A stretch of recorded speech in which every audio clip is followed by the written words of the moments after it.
Welcome everybody to our learning lunch. We have two this month. So Yeah, is this yes, the first or the this second is one? the first. This is the first. Oh, This is the well, first you of know. the two learning lunches. So very excited to have conductor Miho Hazama. Yeah. Right? Oh, wonderful. Coming and sort of sharing your personal and professional journey Sure. into your sort of your industry, your background. So learning lunches happen typically every month, sometimes twice a month, if we're so lucky. And we always partner with Center for the Arts when we can to feature our artists to share their stories. The reason why we started the learning lunches was because we wanted to introduce students to professionals Yeah. and academics in a more informal setting. Yeah. So that's why it's very informal. I think Ben has questions. Don't worry, I prepared. Thank you. Yes, Thank you. as Thank as you. always, as we Wow. expected and instructed. Yeah. Thank you. Thank you. Thank No. you. So thank you everybody for coming. Yeah. Good to see you guys. So before we dive in, and if it's okay, I read a short bio about you, just because helps to ground us all. Show tonight, Center for the Arts, 7:30, Danish Radio Big Band, conducted by Miko Sama, with special vocalist guest Cecile McLaurin-Salvant. So there will be rush tickets available tonight. So all you have to do is show up anytime before the performance, typically starting an hour out. You just scan your ID at the box office and they'll give you a ticket to see the show. And it's no intermission tonight, I think. Yeah, it's just One like set. just one set straight That's through. 90 minutes. That's Yeah, 90 minutes straight through. So just come check it out. Use that student privilege of your student ID to get in for free. So today, yeah, we're so happy that you could join Yeah. us before you dive into sound check and rehearsal and performance tonight. Grammy nominated composer and conductor Miho Hazama is one of the most promising and talented composer arrangers of her generation. As chief conductor of Danish Radio Big Band, Hazama follows in the footsteps of the band's greatest American predecessors, Thad Jones, Bob Brookmeyer, and most recently Jim McNeely, who was also one of her teachers in New York. If I say anything incorrect, just start to flag me in. I'm sure it's good. Hazama's awards and honors include the Charlie Parker Jazz Composition Prize, the 24th Idemitsu Music Award, and ASCAP's Young Jazz Composers Award. She has a degree in classical composition from the Kunitachi College of Music and a master's degree in jazz composition from the Manhattan School of Music, and was honored by the scholarship program of overseas study for upcoming artists from the Japanese Agency for Cultural Affairs. Yeah. Welcome. Yeah, thank you. Thanks for having me. Since I already mentioned Danish Radio Big Band, maybe it's Right. helpful to start off by just explaining what is big band Yeah, music. sure. So when you think of a large ensemble in music, maybe you can think of an orchestra on a stage. Maybe you see violin, maybe you see some trumpets, flute, and a timpani, and that's a large ensemble in a classical music world. Now, in jazz world, they started playing jazz musicians who started playing in a dance hall in 1920s. And they, at that time, obviously didn't have any sound system, no speakers. So they needed to play a little louder than, enjoying the music. So they have a little more people than they play just a small combo or trio. Now, louder instruments than violin is saxophones and some brass instruments. So they combine a band together with 5 saxophones, 4 trumpets, 3 trombones, and a piano, bass, and the drums. That was the beginning of kind of dance hall music in jazz history, and that became a big band. Now, Danish Radio Big Band is a little more bigger big band. It's a big band. Yeah, exactly. So it contains 5 saxophones, 5 trumpets, 5 trombones, piano, guitar, drum and a bass. So it's 19 players on the stage. So it's a wall of sound. Yeah. I mean, in thinking about it in relation to if you're thinking of a jazz, so yeah, if you're thinking of jazz in another form, yeah, you're looking at more of like a combo Yeah, maybe of, you think piano trio, which is like piano and bass and the drums. That's kind of one of the common, instrumentations. yeah. So this is a very different kind of, and are there other ways it's differentiated from just jazz as a stand? Yeah, other ways you differentiate it from jazz. Well, maybe you've probably heard Frank Sinatra singing in New York, New York. That's also accompanied by a big band. So that used to be more like a dancehall music. That's a accompaniment for any pop music in 20s and the 30s. Then jazz kind of developed as more like a small setting to do more competitive among the players. So that's a different path in the jazz history, but yeah. And then just before we kind of take a little bit of a turn, and then Danish radio big band. Right. So I think a lot of people, when we think about jazz, or we're thinking, oh, it's we think American art form. Yes. So how did this become? And Danish radio big band? It's been around for how long now? It's 60 years. 60 years. Yeah. Yeah. So it was established in 1964. And just to think about the history itself back in the 60s or like late 50s, there was a lot of discrimination still going on. And Denmark was one of the countries, like rare countries, that has much less discriminations compared to other European countries. So there are a lot of musicians, and the jazz musicians, also Black musicians, went to Denmark to have a concerts, and they absolutely loved that country. And then some of them actually lived there for a long time, including like a Fat Jones. Yeah. It's an amazing trumpet player and a composer from Count Basie Orchestra. So like having said that, this radio big band thing started in European countries where they invite jazz musicians from the US, but then in order to make money as a business. Always important. Yeah, exactly. At the end of the day. Because back in the day, I mean, they have to pay for the flights and the hotels and then meals and everything from the US, which is not cheap. So they decided to make a local radio orchestra or TV orchestra, not only classical, but also jazz, so that they can invite one person or like less people instead of the whole band. They're bringing individuals, yeah, from the Exactly. States, but here's this ensemble, and we're gonna have like a musical exchange of sorts, and Yeah. kind of keep it Mhm. local in a lot Yeah, of so ways. that happened a lot in European countries in late 50s and 60s.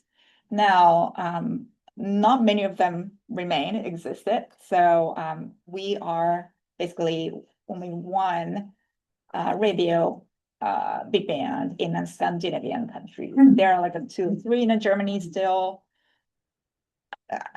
Basically, that's it. Wow, okay. Yeah.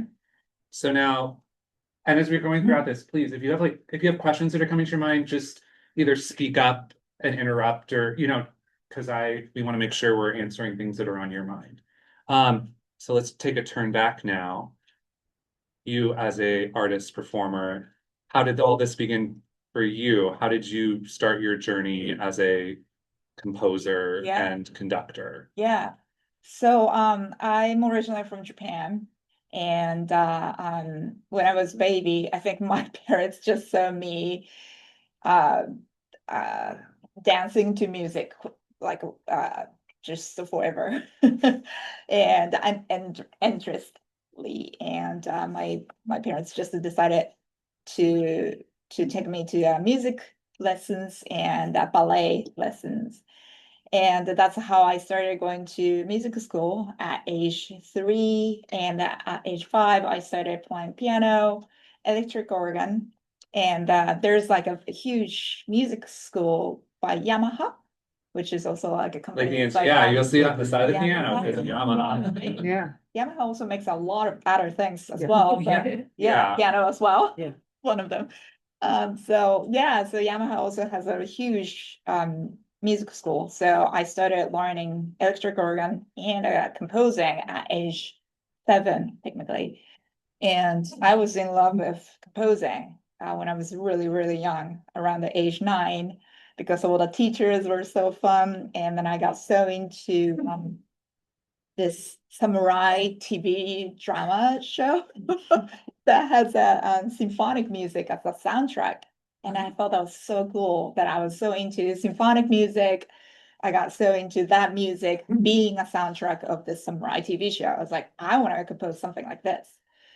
So yeah, I started imitating all the symphonic music on the electric organ, and that's how I got really into composing. So And so, and that electric, I mean, that allowed you to do like different voicing. So you're like, yeah, oh, I'm gonna have string now, or I'm gonna, exactly. okay. Yeah, exactly. So yeah, that's how I decided to be, okay, I want to be a composer at like around the age 9 already, but I didn't know what kind of a composer and then how to be a composer. So I went to music high school and a college to study classical composition. And but composing is such an individual work where you have to just compose from zero, just alone. And I really like to play in the ensembles because of that music school. And then I felt really lonely in the college because I was just composing You're by sitting myself. there, yeah, you're Yeah. sitting there in a room by yourself. Yeah. As opposed to the ensemble, Exactly. yeah. Nobody wants to hang out with me. I was like, that's sad. And my music was getting darker and darker because of that. I was like, I don't want this. So I was so ready to actually quit the school because that was not cool. But then after a month, I happened to be just in the like a welcome concert of college big band there, where the all the classical music students, that's the classical music school. So all the classical music students play jazz music in the big band as a big band, just as a after school activity for fun. And I went to that concert just by a coincidence, and I was blown away. I was like, I really want to play piano. I mean, I really want to play in this group. So I mean, piano was the only instrument that I was able to play. So I started playing in that big band. And then that's where I discovered all the compositions by jazz composers. And at the time, I didn't really know that in jazz, you really have to improvise. I thought that as a classical musician, you just learn Yeah, the everything music. is, yeah, everything is written on the page. The composers even told you like when to get louder, softer. It's Yeah. very specific. Exactly. But jazz. No, there's like a place where you can improvise. And then I thought that all the jazz musicians see that, but then sneakily just prepare Oh, and pretend to improvise or something I thought like it was that. like a magic trick. They've already figured it all out in Exactly, advance. that's what I thought at the time, but no, they actually improvised, and then I was really shocked. So from there, I started learning how to improvise on piano, and I searched all the jazz composers that I really like, and I found out that they are really active, still alive, and teaching, and then Which doing is lots of also stuff. a big difference from a lot of classical music that is played. Yeah, they're usually by old Yeah, dead exactly. white Like, men. yeah. If you want to meet Mozart, I mean, You he's can't. dead. Yeah, he's dead. I haven't figured out how to bring him back yet. So- Exactly. Yeah, Bach, no, Beethoven. I want to see that. Yeah. You know, so I've been like learning that kind of music for 20 years straight. And after that, I was like, I can meet a composer for real. I was like, I want to go. I want to meet them, and then that's gonna probably change my life. So my dream used to be writing for soundtrack music, which is a film composing, but that was kind of taken away because everyone said that I should be very well like manageable for a computer so that you can put everything on a computer, then write music for film. And I'm not good at computer at all. And I've been just We know writing we have one notes. we have one computer major anymore. Oh. Yeah. No If judgment. I were to get the job to type music on a computer, I'm gonna call you. I have no idea how to manage that kind of stuff. So I've been just writing notes for human beings. So I got really confused about that thing. And I was like, I don't want to do it. I want to write for human beings. I want to write music for human beings. So I decided to just take auditions of those schools that my favorite composers were teaching. And then one of them was Jim McNeely, who used to be a pianist of the Village Vanguard Jazz Orchestra in New York City. And he taught jazz composition at Manhattan School of Music. So I went to that school to teach to study with him for 2 years. And yeah, that's basically how I got to be a jazz composer. Yeah. Off to the races. Any questions on people's minds at the moment? Yeah, So when you're composing jazz, I know you said something about improvisation being a huge part of it. Mhm. During the concerts and whatnot, like the one you're about to have, Mhm. are they actually improvising at any point during the concert, or is it just practice beforehand? Yeah, so that's a great question. The best part of jazz composition is that you can write written part and also write, like, set up the improvisation part. So it's more like, I don't know, this is more like more flow or like improvisation or like not, how to say, subjective in a way. And this is more subject to me, that I wrote something for them so that they actually go back and forth. And that they are really good at taking a balance of it. And then if someone were to be a soloist on this improvisation part, they have this responsibility to bring this composition to somewhere else. Maybe they could ruin it, or they could bring it to the next level. You never know. You never know till you get that moment. And sometimes they really get really amazing plays. Sometimes if they were drunk or wasted, maybe they're not good, that kind of thing. So it's really interesting balance that you get to see both sides. and if you're looking at the page, you kind of bring them up to the point where like this is where your solo begins, and they know where they're how they're supposed to, they know like where they need to kind of exit in terms of, oh, I need to be kind of in this chord structure and stuff, but Mhm. everything in between is just like a big Right. open space. Yeah, I'm not sure about tonight's concert, but we, as a Dan Schroeder band, we usually have this soloist spot in front of the stage. And then when they come in front of the band to play something, that's the improvisation part. So you can tell that they are improvising. That's a good clue. Yeah. I think sometimes when audience members come to a new form of music, part of the scariness can be like, well, how am I supposed to act or respond in this space? So when you all come tonight, because you are, right? I hope so. What are the pro tips for attending a big band concert? What are the cultural norms, I guess, of the experience? Yeah, when you see them coming out, in front of the band, and then if they play something, and after that, if they hear, upload, You're allowed to applaud. Yeah, happy. like it's Yeah. not wait till the end applause. No, It's you when you should- feel moved, Yeah, applause. yeah, if Okay. you feel like really excited, then please applaud, and then they're gonna really appreciate that. Yeah, in a classical music world, they really wait till the end. Yeah, we don't do that. We're just even like talking each other or like something on stage, because that's a part of our communication to play music together. Yeah, That's a different kind of dynamic. yeah, it is. Moving from Japan to New York, Yeah. having your first experiences in jazz while in school in Japan, then coming to New York, what were some of, if any, like kind of a new experiences once you entered the jazz world of New York? Right. Well, first of all, I was not able to speak English at all when I got to school. So I was really behind of everything, basically, that I did not understand. One of the teachers is saying for 3 hours straight. That was really hard. But yeah, at the same time, It was full immersion. yeah, I mean, I don't want to be just bad mouthing about a teacher, but then he had a very not appropriate word sense as a teacher. But as a New Yorker, yes, that's a very appropriate word And that kind of non-appropriate word he just repeats that word all the time for 3 hours straight. Lots of F-bombs, just, okay. So you're in this, and you're like, So what's? that was a word that I understood. Oh. And I started quoting it. I was like, oh, wow, how many times is he gonna say that to the students? And the 3 hours that was like a 37 times. I was like, wow, this is so New York City. Wow.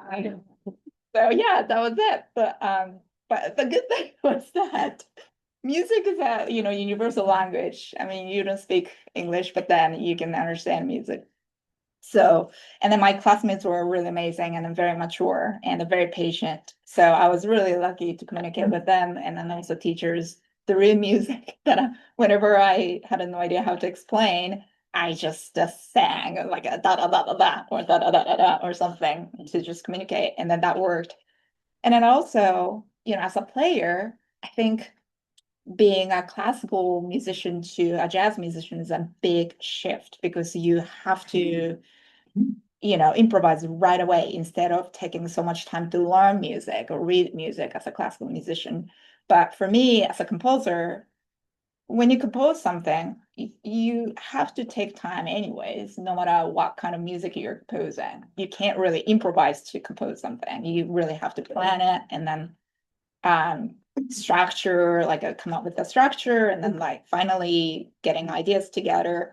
So that process was completely same to the classical composition versus jazz composition. So that helped me a lot to Yeah. not have too much cultural shock. Not to, yeah, so yeah, the idea of composition is composition, yeah, there's still going to be those spaces where there's improv, but Mhm. you still have to think through it. Yeah, exactly. Okay, Yeah. so as you exited your time at Manhattan School of Music, Mhm. kind of what came next? I know that the act of graduation, any seniors here in the room? Oh, nice. Okay, the act of matriculating is a big moment. So what happened? Yeah, so yeah, it's really interesting question for me that I got some scholarship from Japan. So I decided to record something with my chamber orchestra right after I graduated. And I was able to find a label, like a record label to release it. And stupid of me, I thought that I'm gonna be a superstar if I were to release a CD. Like release CD, superstar. I'm gonna be like, I don't know, I don't know, I'm not a Lady Gaga, but like, I don't know if you know Chick Corea as a jazz pianist, that's a very famous guy. I can be like that. I'm gonna be touring everywhere, like everyone's gonna call me. So I was very excited to release this album with my orchestra, which is like a 13-piece chamber orchestra. But In after the that, style of classical, no jazz. in jazz, yeah. Okay. Yeah, but then I also had a kind of classical instruments in there. So I call that not a big band, but a jazz chamber orchestra. It's a little different from Danish radio big band. But so yeah, I released it like 9 or 8 months after I graduated from the Manhattan School of Music. And I had no jobs, absolutely no jobs for maybe 4 months. And then that was probably the darkest time in my life that I thought that I was busy enough during my school time that I had some jobs, writing, like arranging jobs. And then, but then I was just busy because of the school. So without the school, I was not busy at all. Now, like I felt like, okay, I have a time now, maybe I can still learn something. But then my motivation got so down from the shock that nobody called me. So I basically spent 4 months straight on my bed, just did nothing. Yeah. But that was a really good wake up call for me that like, okay, nobody really wants me, but I have to keep going. And then I have to just make an effort little by little, but even like a small effort, but you just have to go and you don't have to expect to yourself that much. However, if you have a chance all of a sudden, which happens sometimes, but quite often in New York City, because New York City is a lot happening Yeah. but then it's really high competition. So you gotta be ready to catch that chance when you see that. You don't have to be hesitated. You really have to catch that. But then you also have to be in that level to be able to catch that, to make it for your Can't sit there and just wait. You have to be prepared Yeah, exactly. to to get it. to get it. Yeah. To get it. So that was a really good lesson for me to do nothing for 4 months. Although that was really dark. But yeah, after that, I just had like a little commission to composition work. So I started going out from bed to write little by little. And So composition kind of got you yeah, through it, you know? Yeah. Yeah. and then I was like, okay, I'm gonna keep composing, and then I'm gonna make another record with this chamber orchestra. So I did that within the 3 years. When you do something, that kind of thing, as a young composer, jazz composer in the jazz world, the community is not that big. So after the second album, within the 3 years, more people started to recognize me, and that was a really interesting shift to me. And So now people are calling you. yeah, exactly. It started calling. So I released my first album in 2012. Nobody called me. So I released another one in 2015. Then some people started calling me, and I also wanted to work with certain orchestras. So I started approaching more and more.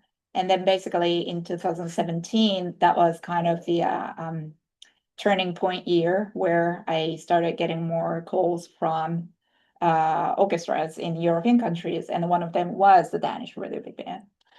I think it might be helpful to explain too, because being a conductor is a is a very independent contractor, for lack of a better kind of a profession. What ensembles are you currently associated with? Yeah, so I'm a chief conductor of the Danish Radio Big Band. I'm a guest permanent conductor of Metropole Orchestra in the Netherlands. I am a special conductor of the Norwegian Radio Orchestra in Norway. I'm a composer in residence of Siena Wind Orchestra in Japan. Yeah. Yeah. So how do you manage the multiple expectations of your many Yeah. employers? That's that's a really, really tough theme still today. So I feel like I have 4 occupations in my life right now. One is being a jazz composer, and the second one is being an arranger, and the third one being a director, and then fourth one is being a band leader. So the first one is a commissioner composer, which is like jazz composer. I get the commissions from not only jazz world, but then other side of jazz world, where people want to play something inspired by jazz music. And I try to go deeper into jazz theory, jazz history, jazz elements to make something new for them. As an arranger, although that's something different. Like arranging. yeah. To explain what that is, I think Yeah. arranging it probably. Yeah, composing is something to create from zero. Yeah. Yeah, scratch. Arranging is something that you already have a piece composed by someone and a request from a client. So let's say I have worked on this animation movie Evangelion, if you are familiar with it. Yeah.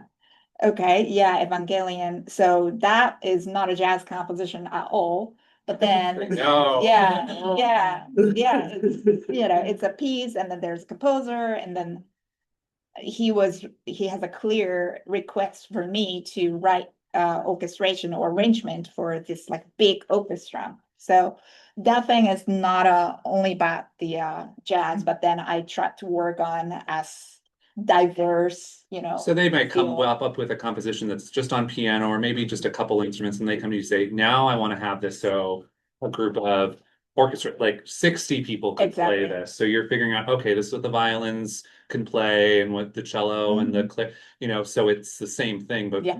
many more people in it. Yeah, Okay. any context or yeah. Yeah. Yeah. So that's arranging. the directing is the job that I do as a chief conductor of the Danish Further Big Band. That came later because my first occupation was just composing and then writing arrangements. So as long as I'm related to these kind of things, like my writings, then I started conducting something like a large ensembles. I'm not the classical conductors where, you know, they conduct Mozart music. I don't know how to conduct Mozart music.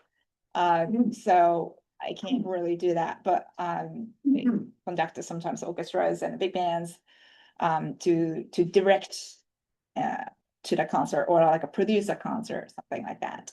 Then the final thing is a band leader, which is the band leader of my chamber orchestra based in New York City, which is that 13-piece jazz chamber orchestra. That doesn't make money yet, hopefully in the future.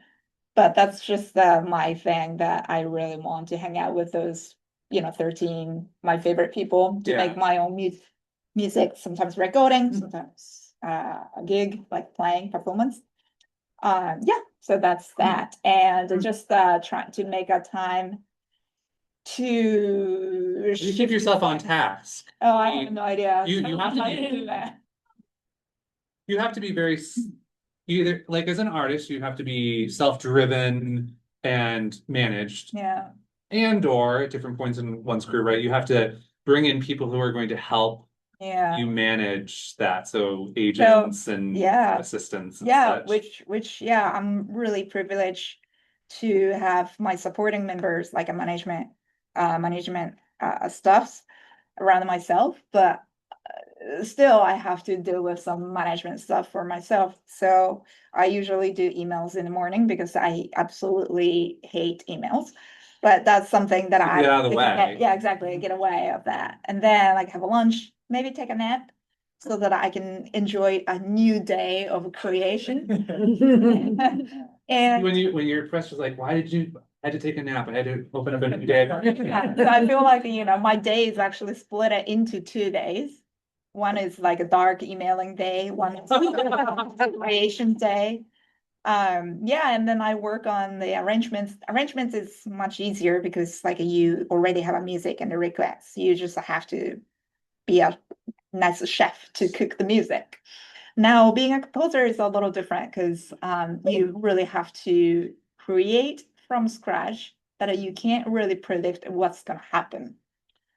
So although in case you have ideas, but then if musical idea doesn't get together with your conceptual ideas, it's not happening. So sometimes I waste days and days to try. Is it Yeah. really wasted though?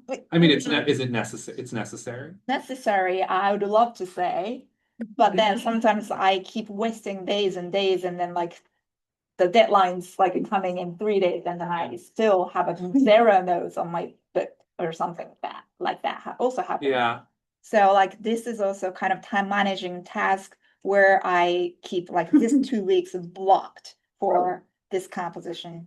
And then I'm gonna already think about it, which this 2 weeks block is like happening in a year. So from now on till next year, that time period, I'm gonna keep thinking about this composition that I'm gonna be writing that time. What can I do? What should I do? What kind of idea I can do? Da da da da da. yeah. Then if I get the sick in that 2 weeks, then that's gonna be the end of it or something, which that happened last December, which was so tough, rough. But yeah, something like that. So that's kind of the self-management or self-discipline. Also, yeah, self like motivating task as well. So my parents still can't believe that I'm doing this job because I used to be a child who is good at doing what people tell me to do. And then I was not really self-motivated person at all. So yeah, and then I mean my parents are not professional musicians. So I guess I really like music and I really like writing music. Yeah, Otherwise yeah. I wouldn't be doing this, I guess. That's interesting. And so, yeah, please, yeah. So when you're composing for other people's, Mhm. I assume there's like a theme or something that you have to follow. For instance, like when you said you were working with an alien, or when you're just composing for other people, I'm assuming there's like a theme. How involved are the people that you're working with in creating or composing the new music that you're making? Yeah, it's a really great question. That musicians are a huge part of my inspiration. So especially when I'm working for someone that I know, yes, I know kind of what I want to do for a specific person. However, when I wrote the Evangelion music, I didn't know the orchestra personally. I knew who's gonna play, but then that was like studio musicians in London that I had never worked with. So that thing, I kind of have to assume the level of the musicians, which is amazing. So that's actually no worries about no fear about it. But very typical orchestration. Otherwise, they're gonna take so much time, or like they're gonna be in trouble. I don't want to make them in trouble for that sake. So you have to just see how adventurous you can be, like to take a look at this client case first to decide what kind of thing that you can do. Gotcha. Yeah. So is it like you go and compose the entire thing and then you give it to them and see if they like it, or do you compose it or compose a little bit, go to them, I'll ask them, then compose a little more, and then you kind of like bouncing at this as you're working on it? Yeah, well, I usually finish work and then bring it. And for a recording job, like arranging job for Evangelion, you have to complete and then no mistake allowed. So yeah, you really No have to be, pressure. yeah, but you really have to be good at that. And then no mistake on the charts so that they can just sight read and play well from the beginning. For the concert like tonight, I know those 19 people very well after, working with them for 6 years straight. So I specifically wrote for them or something like that. So once, I think there are 2 compositions that we're going to play in this program tonight. They are, composed for specifically for this members, these guys. And then I remember bringing these compositions to them first, and I didn't like a couple places, so I changed it for them. You have that so- flexibility, yeah, within the Exactly. ensemble, you can say, oh, well, I can change this. I'm Yeah, in charge. yeah. So that I Yeah. had I was really lucky to have that kind of time to work on it. Yeah. Yeah, but that's case by case for sure. Feels like there's a lot of like uncertainty that you have to manage in your line of work, both in like the creative process, but also, the meta. Yeah, I know, I hate it. I wish. That. Yeah, I wish, my husband is also a freelance musician, and we both say, I wish that we can just, say work from 9 to 6 or 9 to 5. Once in our life, we've never really had that in our lives. But then if we were to actually do that, then I'm sure we're gonna be terrible at that. But yeah, so we're always like fighting with the uncertainty. And that's really hard. But sometimes when you have this music played by amazing people, that's the time that I'm like, wow, this is, this is why I'm working for this. I'm working that, yeah. Kind of have to allow the scariness. Yeah. And accept that it's gonna be scary and It's- or uncomfortable or Uncomfortable, like a stress. that there's gonna be that component to it. Yeah, but But that yeah. makes, but in the end, you get to do something that you love. I think, yeah, this excitement when you get to work with musicians in person to get your music played by them, then you're gonna have a new discovery, new new excitement, new joy. That's kind of a reason why I keep doing this, I feel like. Question. Actually, it's something I also was like, I know a lot about classical music, Mhm. but not as much about specifically improv. Mhm. Like, what are things that people focus on so that when they're doing those improvisation parts, Mhm. that they are kind of like prepared and ready? Because since it's improv, they're making it up on the spot. Yeah. But what like You have to do tips- some amount of practice. Yeah, there's something that there's skills that you need to do know. it. Yeah. Exactly, So yeah. what did you have to learn Yeah, to exactly. understand improvisation. That's a very good question. So like, yeah, people think that they improvise, that jazz musicians improvise from out of nowhere. That's not true. They practice a lot. So they practice a lot from the past jazz musicians who has this kind of a passages, phrases, riffs that is just coming from all that jazz history to learn it. And then they keep trying those phrases in every keys so that that's a part of your musical language. So that's kind of very similar to learning a new language for you. You just learn all the words as a vocabulary, so you're gonna get more vocabularies, and you keep trying it so that that comes out more naturally eventually. That's exactly the same as the jazz improvisation. So they keep every day to make more vocabularies. And are Even you, like, they practice Yeah. a lot of things from classical music because classical music have a really complicated lines, which is really cool to try out in jazz music too. so it's kind of learning what others have done so you can build upon that and change it. Yeah, exactly. And something you that's can your invent. own. Yeah, then you can invent probably a new line. Then you can combine these things. Then you're naturally coming up with a new language or something like that, which is really, fun. Would you say that jazz is a art form where plagiarism is encouraged? Yeah, definitely. Okay. Yeah. Yeah, which is an interesting thing. I mean, I think within art, oftentimes it's the sharing is not okay, but it is within Yeah, jazz circles. yeah, that's how that's what the jazz history has been developed as well, absorbing any other elements of history or cultural elements from all over the world since it started. So, There's someone in the back. Oh, thank you. Yeah. I was a classical violinist for years, and I used to do a lot of chamber ensemble work. So I feel like in those small groups, the emotion and expression of the music is very much up to the conductor. And you have to just do it over and over again until it's like their interpretation of it. right. So how does that compare to small jazz? Is it only the conductor's interpretation? Is that what you're kind of like? So, Yeah. Yeah, yeah. Very much relying on your Right. own part in the piece. Right. Yeah. So this is just my own opinion. So I'm not sure about other jazz conductors and then composers. But for me, being a jazz conductor or composer is to be a fair or like equal standing point with the musicians. So I don't feel like I'm leading the band or orchestra. I feel like I'm collaborating with them. So I do have some ideas when I write music.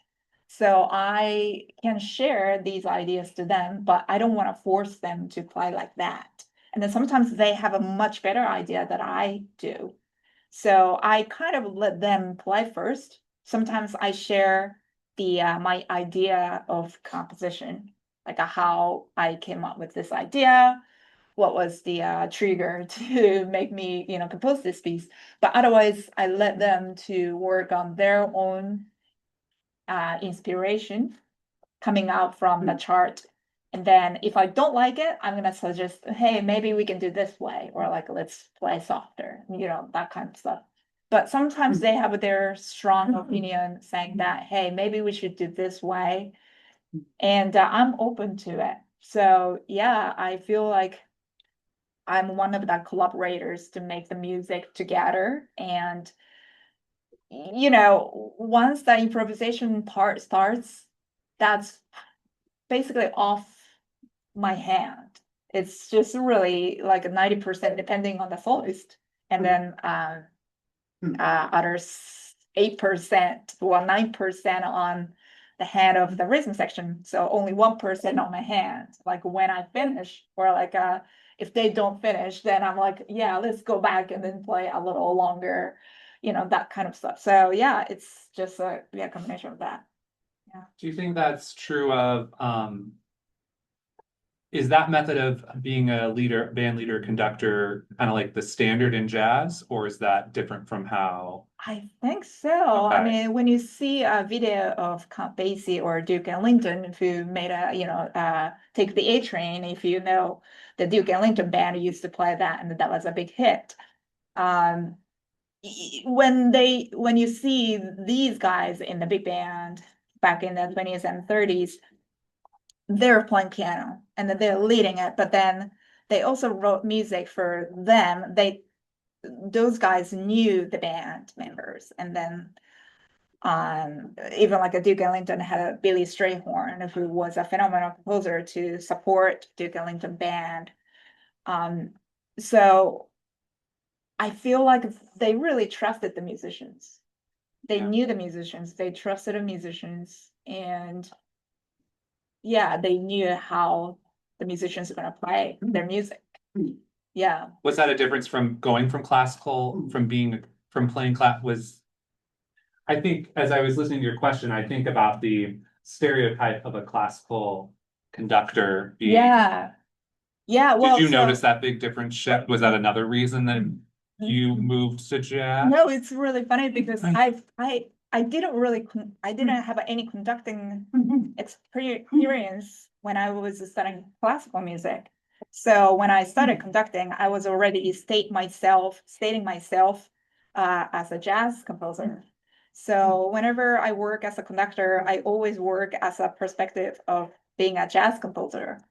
So whenever I see classical conductors who needs a lot of charismatic power, I'm like, oh, I can't do that. That's way too much pressure. Then like an orchestra player while looking conductor like, I hate you.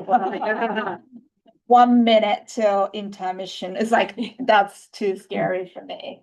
So I have so much respect to these like classical conductors who has so much gravity to play music together, to just absorb everyone's energy just as a one person. I can't do that. So that's a different world for me. Question. Yeah. Did you Did have? you have it? Just to follow up with the last two questions.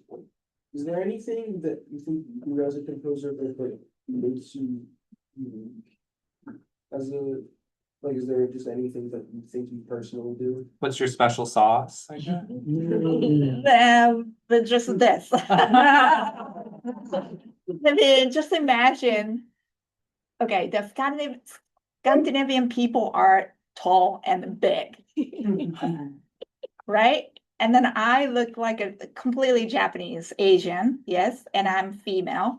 And jazz big band world is still kind of man dominate world, dominating world.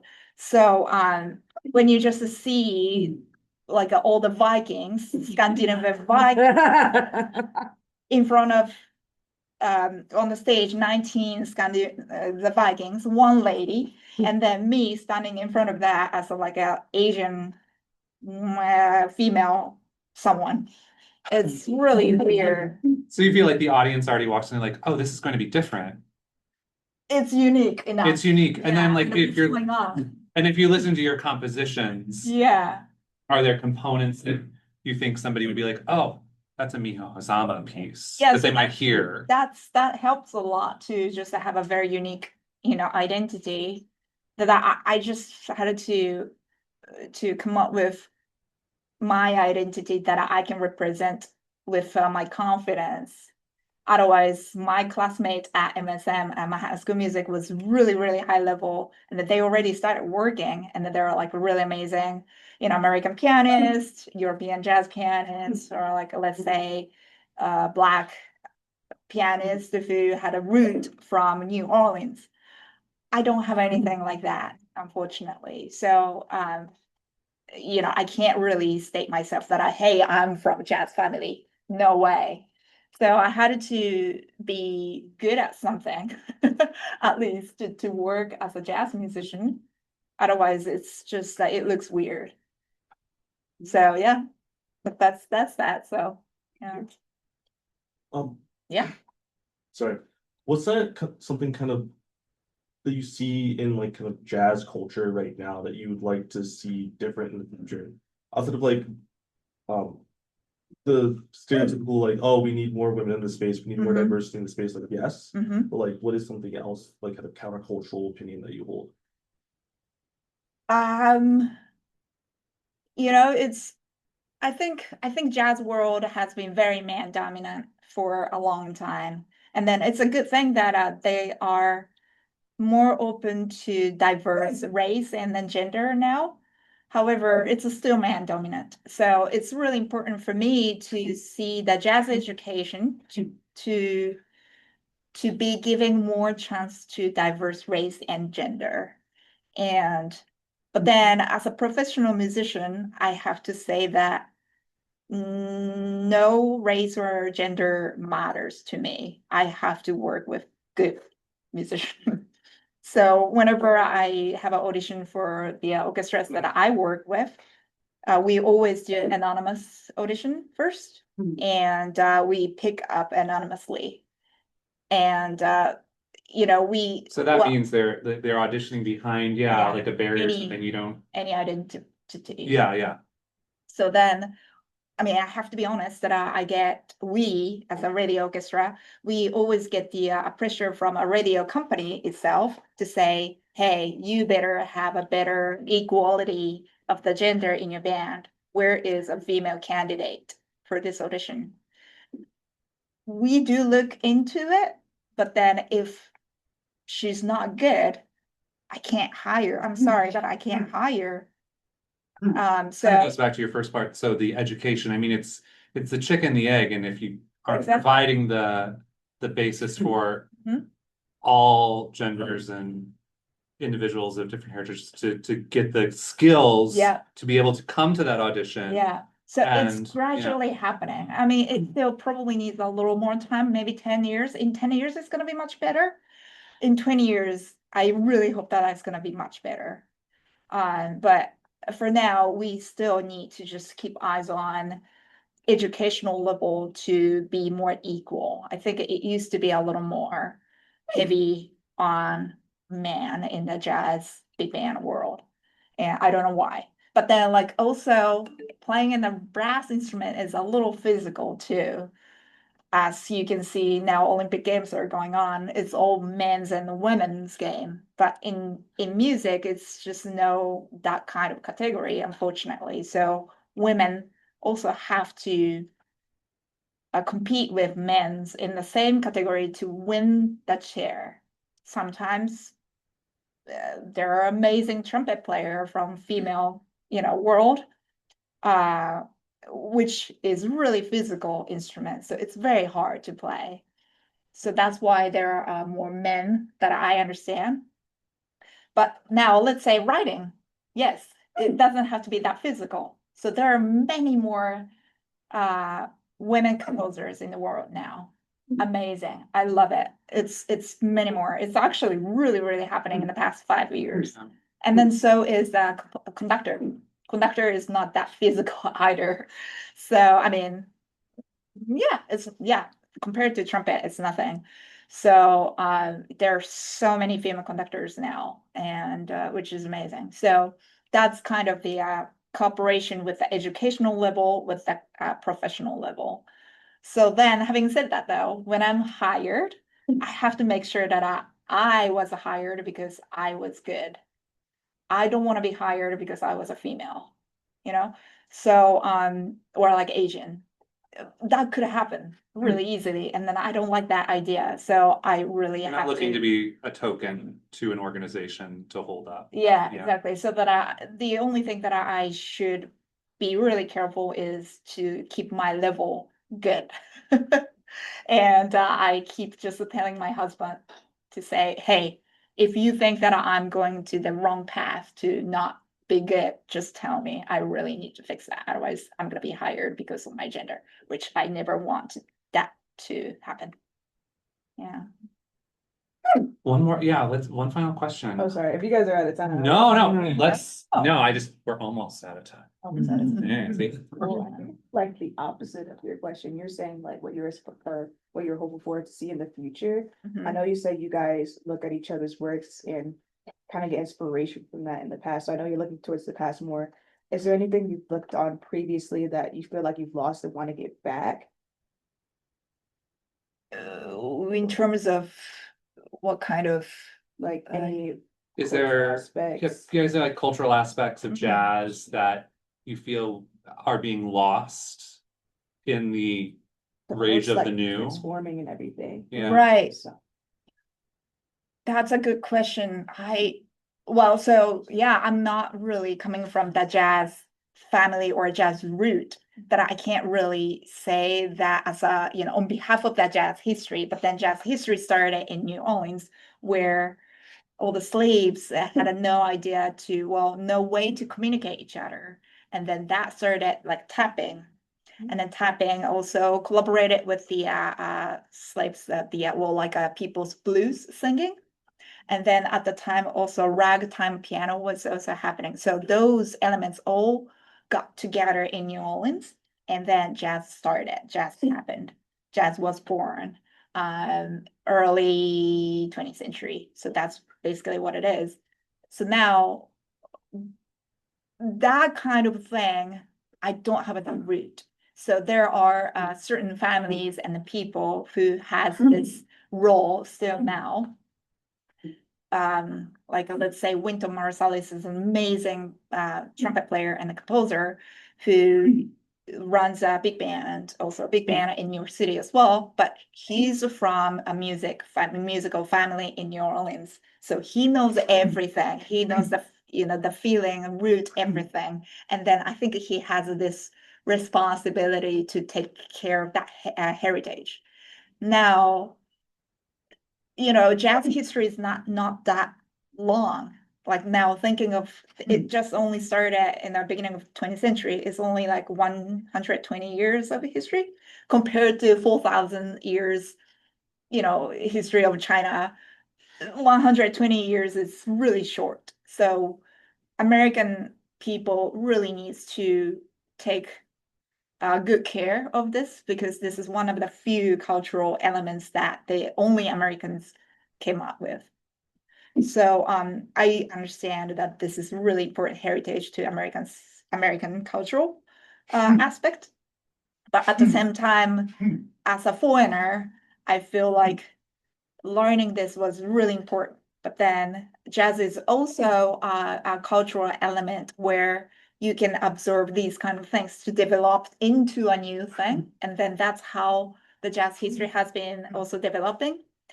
So now, like one jazz musician collaborate with a rapper, one jazz musician collaborate with a symphonic orchestra, one jazz musician collaborate with a hip hop musician. It's all jazz, although it doesn't sound the same music at all.